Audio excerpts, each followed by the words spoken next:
Une rencontre historique d'égal à égal entre deux puissances mondiales en terre américaine. Trump accueille Poutine sur le tarmac même de l'aéroport avec des applaudissements. Une poignée de main chaleureuse.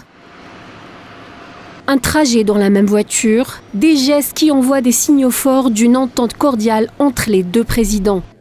Ce qui n'a pas été du goût des dirigeants européens lésés par cet accueil chaleureux, eux qui depuis 3 ans n'ont eu de cesse de diaboliser Vladimir Poutine aux yeux du monde.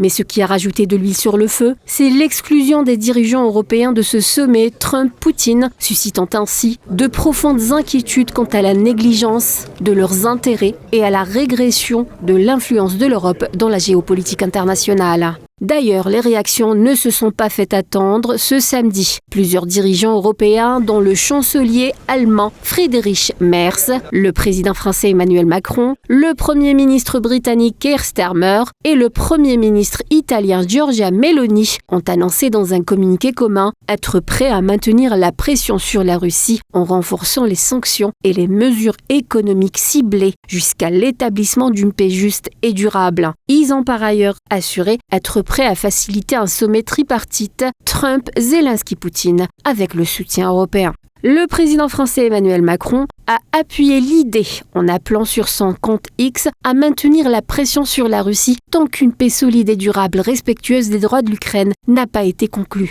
De son côté, le premier ministre britannique Keir Starmer a appelé à des discussions impliquant Volodymyr Zelensky. Des déclarations qui peinent à cacher la frustration des leaders européens, disons-le clairement, vexés d'avoir été laissés pour compte dans ce sommet historique à enjeu élevé avec des progrès réalisés, même si aucun accord n'a été conclu.